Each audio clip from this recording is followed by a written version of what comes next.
The film, based on true events, begins in Las Vegas, where the weigh-in for the main World Championship boxing match is taking place. The ceremony has already started, but one of the contenders has yet to show up. This is the film's main character, Vinny Pazienza. The reason for his absence is simple. He knows he did not make weight and, wrapped in plastic, is desperately trying to sweat off the remaining grams on an exercise bike. Meanwhile, Roger Mayweather is already starting to lash out at Vinny's father, Angelo, when suddenly the boxer walks into the hall and steps on the scales. Vinny is lucky. The numbers show exactly 63 kilograms, meaning the fight for the welterweight title will go ahead. During the stare-down, the fighters exchange hostile glares. Later, Vinny and Angelo wish each other goodnight, but instead of resting, both head to the casino. While his father has a good run, Vinny blows $100,000 in just a few hours, gambling the entire night away.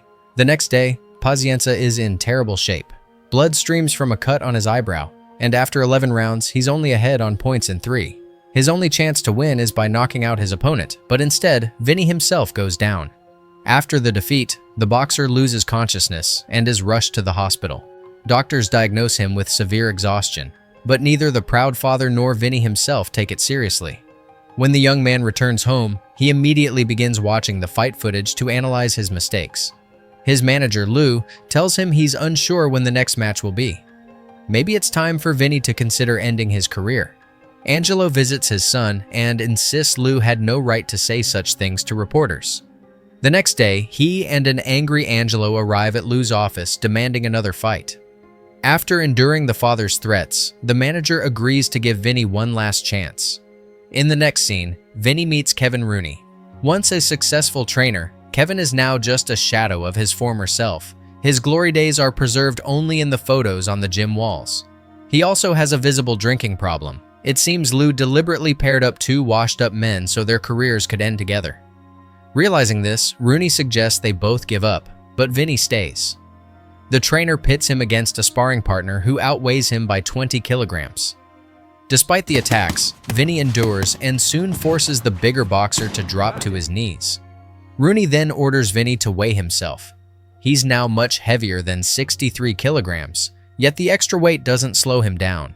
The coach advises Vinny to move up to the light middleweight division. A seemingly impossible idea since no one jumps 2 weight classes at once. Rooney brings out a wooden training device to help Vinny master proper footwork. He also explains that Vinny must learn not just to punch, but to box and defend. Opponents in this division hit much harder. Later, Vinny brings his trainer and his girlfriend Heather to a family dinner. Angelo becomes tense upon learning his son already weighs almost 70 kilograms. He's furious with Rooney for changing his son's program without consulting him. Kevin has to move into the Pazienza family home and train Vinny in Angelo's gym. Soon the father excitedly announces that he's arranged a title fight with a French boxer named Dowry. Vinny is thrilled, but the same cannot be said for his coach, who knows the upcoming opponent all too well.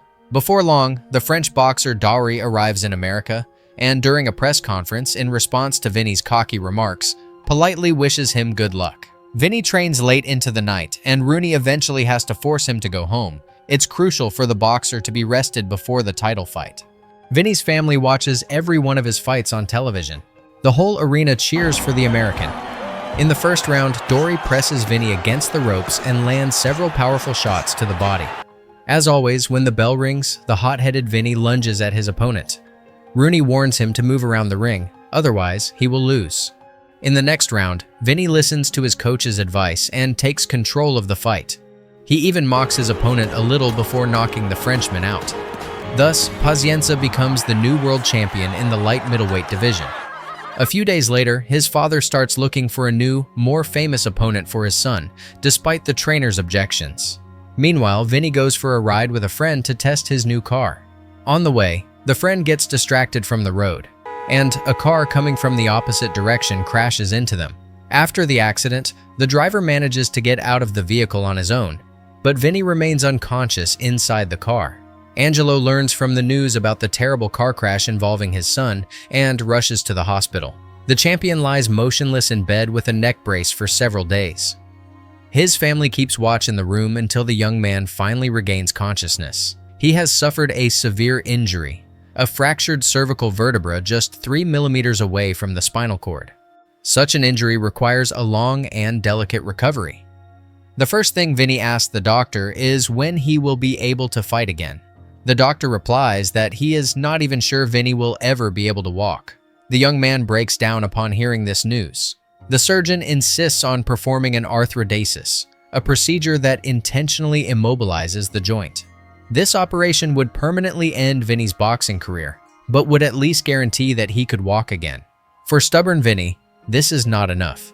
He is determined to return to the ring no matter what.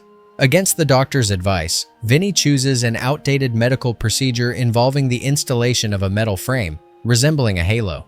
This frame will hold his head firmly in place and allow his body to heal naturally. During the procedure, 4 titanium bolts are screwed into his skull one by one. Ahead of him lies a long and painful recovery process. The bulky frame severely limits his movement. Vinny is carefully wheeled out of the hospital and gently seated in a car. As he gets out, he accidentally bumps the frame and screams in pain. Slowly, he makes his way into his bedroom, where a special bed has already been set up for him. His family tries their best to care for him, but Vinny refuses to see himself as disabled and refuses to sit in a wheelchair. He spends days lying in bed. Heather visits him, but her hair gets tangled in the metal frame. Terrified by the whole situation, she tells Vinny to call her once the device is removed. The poor man cannot even wash himself. His coach, however, has not abandoned him and visits him regularly. During one of these visits, he convinces Vinny to leave the house. It's his birthday, and his family has organized a surprise celebration at a local restaurant. The event is also attended by his manager, Lou. When the two are left alone, Lou firmly urges Vinny to relinquish his championship belt so that other healthy fighters can compete for it. Kevin guesses what they are discussing and tries to comfort the birthday boy, but only makes things worse by saying that Vinny will never step into the ring again. Everyone knows it. They just do not have the heart to tell him. It is time for the boxer to accept it. Furious Vinny grabs his championship belt and heads to the casino to blow off steam and spend money recklessly. Rooney, heartbroken over his fighter, ends up getting completely drunk. Vinny lost all his money. The dealer told him he was sorry and personally drove the local celebrity home. When Vinny arrived, he began clearing his room of all his boxing gear. Each item stirred memories of his former glory. He had been boxing since early childhood and could not imagine a life without it. Vinny got under the barbell but could not lift it. He hit himself and barely managed to crawl back out. He could not fall asleep for a long time, and while staring at his championship belt, he finally decided to take the risk. In the morning, Vinny started rewatching his old fights. He confessed this to Kevin and asked for his help with training. At first, Kevin refused, not wanting to take on such responsibility, but when he realized how important it was to Vinny, he agreed to help. The coach selected a set of exercises aimed at strengthening Vinny's weakened shoulder girdle. They had to train quietly and discreetly so that the family would not find out. The boxer performed many strength exercises while still wearing his metal halo. Vinny even found a new girlfriend who was not at all bothered by the device. He began making quick progress, and his spirits started to lift as well. One day, sensing something suspicious, Angelo went down to the basement and froze at what he saw. Furious, the father kicked Kevin out of the house. 6 months after the accident, the time came to remove the metal frame. The removal of the screws was an extremely painful process, and the doctor insisted on using anesthesia. But Vinny decided to endure the pain and refused any painkillers. At one point, the chair beneath him even broke from the tension, but he endured it all. From that moment on, he began a long journey toward regaining his physical form. He resumed training under Kevin's guidance. Yet without an actual fight, all his efforts would be in vain. During a phone call, Vinny begged his manager to arrange any match for any amount of money, but the manager brought bad news. None of the boxers wanted to fight him. No one wanted to be responsible for sending him back to the hospital. In this difficult situation, his coach once again came to the rescue. Kevin invited TV journalists to the gym and showed them footage of Vinny lifting weights with a metal halo screwed into his skull. Kevin's idea worked. The story created a massive stir, and soon the manager managed to arrange a fight. He came to Vinny with an incredible offer, a match against Roberto Duran for the world super middleweight title, with a paycheck of $1.6 million. Vinny was thrilled by the opportunity and, of course, agreed. The fight took place once again in Las Vegas. To the roaring cheers of the crowd, Pazienza entered the ring. His father was in the arena, and the rest of his family watched from home in front of the television. The first 6 rounds were very tough for Vinny. He took many heavy blows and was knocked down several times. Angelo even approached the coach and, for the first time, begged him to stop his son's beating. During the break, Kevin reminded Vinny of the unimaginable effort it took to reach this moment.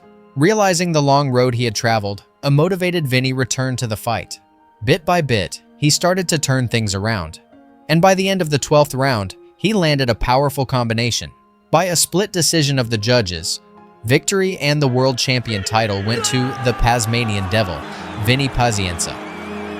In the final scene, the champion gives an interview to a reporter. The woman asks what the greatest challenge of his boxing career was. Vinny pauses, then replies that the biggest obstacle for him was the phrase, "It's not that simple." But that is not true. If someone tells you that you cannot do something, go ahead and do it. The truth is, it really is that simple. Thank you for watching until the end.